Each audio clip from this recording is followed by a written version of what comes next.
उन्हें वहां दूसरे खेल भी खेले। अमेरिका की कमान जो बाइडेन के हाथों में आने के साथ ही अमेरिका और भारत के संबंध भी अब बाइडेन की नीतियों पर ही निर्भर होंगे। जब बाइडेन उपराष्ट्रपति थे तब अमेरिका ने संयुक्त राष्ट्र सुरक्षा परिषद में भारत की स्थायी मेंबरशिप की दावेदारी का आधिकारिक तौर पर समर्थन किया था। वैसे तो पीएम नरेंद्र मोदी के व्यक्तिगत रिश्ते डेमोक्रेट बराक ओबामा और रिपब्लिकन डोनाल्ड ट्रंप से शानदार रहे, लेकिन क्या बाइडेन से भी भारत का रिश्ता वैसा ही बन पाएगा? ये तमाम सवाल भारतवासियों के मन में है।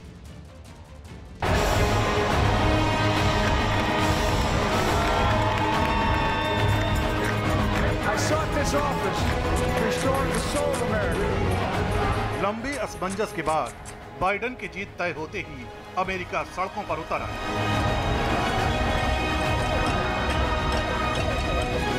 कहीं बाइडेन के नाम का शोर, कहीं घंटी, ढोल और अमेरिकी झंडों के साथ भांगड़ा।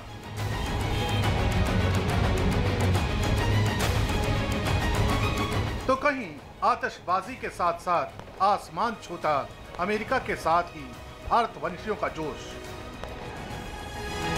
My great honor. और इसी जोश में एक आवाज, जिसका रिश्ता अमेरिका की सत्ता से भी नहीं, भारत के आम लोगों से भी है। Joe Biden.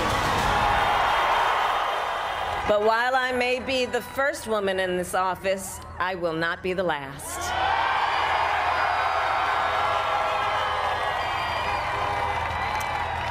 Because every little girl watching tonight sees that this is a country of possibilities.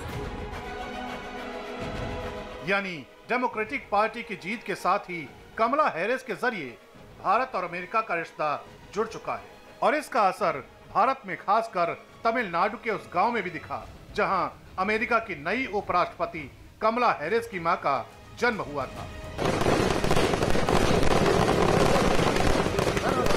जब जश्न ऐसा हो तो अमेरिका के नवनिर्वाचित राष्ट्रपति जो बाइडेन को अपने प्रशंसकों को शुक्रिया कहना ही था।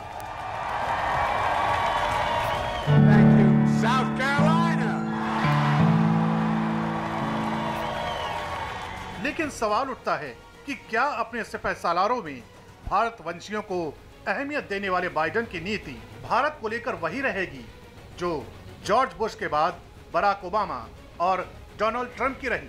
इसे समझने के लिए ज्यादा दिन नहीं, करीब 100 दिन पीछे देखिए। भारत की स्वतंत्रता दिवस का वो दिन जब बाइडेन केवल राष्ट्रपति पद के उम्मीदवार थे। All Americans of Indian ancestry, all across the United States. Happy Indian Independence Day. America में रहने वाले भारतवंशियों को उनके मूल देश की बधाई देने के बाद बाइडेन ने तभी अपने भविष्य की योजनाओं का पिटारा थोड़ा थोड़ा खोलना शुरू कर दिया था। We spare a special bond that I've seen deepen over many years. As U.S. Senator and Vice President, I've watched it deepen. 15 years ago, I was leading the efforts to approve the historic civil nuclear deal with India. I said if the United States and India became closer friends and partners, then the world will be a safer place. Standing with India and confronting the threats it faces in its own region and along its borders. Joe Biden ने H-1B visa प्रतिबंधों में ढील देने और उनकी मौजूदा संख्या को बढ़ाने का भरोसा दिया था। बाइडेन ने ग्रीन कार्ड के लिए देशों का कोटा खत्म करने का भी भरोसा दिया। कोटे के कारण ही ज्यादातर भारतीयों को ग्रीन कार्ड के लिए दशकों का इंतजार करना पड़ता है। नवनिर्वाचित राष्ट्रपति ने कई विषयों में शोध करने वाले छात्रों को वीजा सीमा में छूट देने की बात कही। यानी बाइडेन की वीजा नीति से भारत के लोगों को फायदा होगा। लेकिन भारत की सबसे बड़ी समस्या आतंकवाद है। क्या आतंक परस्त पाकिस्तान को लेकर बाइडेन का रुख सख्त रहेगा? इसका जवाब बाइडेन ने Hindu American political action committee के लिखित सवाल के जवाब में दे दिया था। बाइडेन ने तब साफ किया था कि आतंकवाद के खिलाफ उनकी सरकार जीरो टॉलरेंस की नीति अपनाएगी। दक्षिण एशिया में आतंकवाद को बर्दाश्त नहीं किया जाएगा और सीमा पार आतंकवाद पर भी अंकुश लगाने की कोशिश होगी। यानी पाकिस्तान के दिन बदलने वाले नहीं हैं। बाइडेन के उपराष्ट्रपति रहते ही अफगानिस्तान में अमेरिकी नौसेना ने डेरा डाला था और तालिबान के ऊपर बमों की बारिश हुई थी। माना जा रहा है कि अफगानिस्तान के मसले पर बाइडन ओबामा की नीति पर ही आगे बढ़ेंगे और ट्रंप के समय तालिबान से बातचीत की पहल पर पानी फिर सकता है। भारत और अमेरिका के रिश्ते दो संस्थाओं की दोस्ती में बदल चुके हैं। बराक ओबामा और डोनाल्ड ट्रंप से प्रधानमंत्री मोदी के रिश्ते जैसे थे, कुछ वैसे ही रिश्ते बाइडन के साथ भी बनेंगे, इससे इनकार नहीं किया जा सकता। भारत से रिश्तों की अहमियत को खुद बाइडन ने उपराष्ट्रपति रहते ही भली भांति भांप लिया था। Mr. Prime Minister, our conversations these past 2 days leave me with absolute confidence that we can cross the sea together. And we are encouraged, all of us who have been in contact with you these last couple days. अमेरिकी चुनाव के नतीजों के ऐलान के बाद प्रधानमंत्री मोदी ने नवनिर्वाचित राष्ट्रपति और उपराष्ट्रपति को बधाई संदेश दिया, तो उन्हें बाइडन से मुलाकात के करीब 5 साल पुराने लम्हे भी याद आ गए। तब प्रधानमंत्री से रूबरू होने के बाद उस वक्त के उपराष्ट्रपति बाइडन ने उन्हें जीत की बधाई दी थी।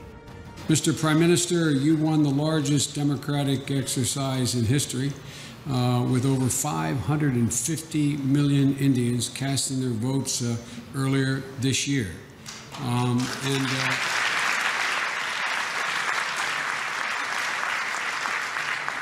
You campaigned on some of the very goals we hope to achieve in this relationship. Greater investment in India's economy, a modernized defense sector, and inclusive growth for both of our peoples. जो Biden के इस पुराने संदेश में ही भारत के साथ रिश्तों की भावी नीति छिपी है। सेना को आधुनिक बनाने में मदद करने की बात कर बाइडन ने साफ कर दिया कि चीन और पाकिस्तान के खिलाफ हर मोर्चे पर अमेरिका भारत का साझेदार रहेगा। भले ही अर्थव्यवस्था के मुद्दे पर चीन पर बाइडन की नीति अलग हो, लेकिन राष्ट्रीय सुरक्षा और क्रिटिकल टेक्नोलॉजी के क्षेत्र में वो चीन को अपने आसपास भी फटकने नहीं देंगे। ये तय है। चीन के सरकारी अखबार ग्लोबल टाइम्स ने भी ये मान लिया है कि ज्यादातर मामलों में बाइडन की नीति ट्रंप जैसी ही होगी। जहां तक कारोबार की बात है, इस मसले पर दोनों देशों के बीच तनातनी रही है।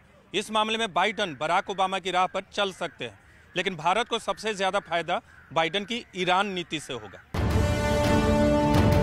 ट्रंप की परमाणु नीति की वजह से ईरान और अमेरिका की दूरी बढ़ी और ईरान पर प्रतिबंधों की वजह से तेल की आपूर्ति पर असर पड़ा। ये पाबंदी खत्म हुई तो भारत के लिए ईरान से तेल और चावल व्यापार का रास्ता साफ होगा। यही नहीं, बाइडन के आने के बाद चाबहार बंदरगाह के रास्ते की सारी अड़चनें भी दूर होंगी।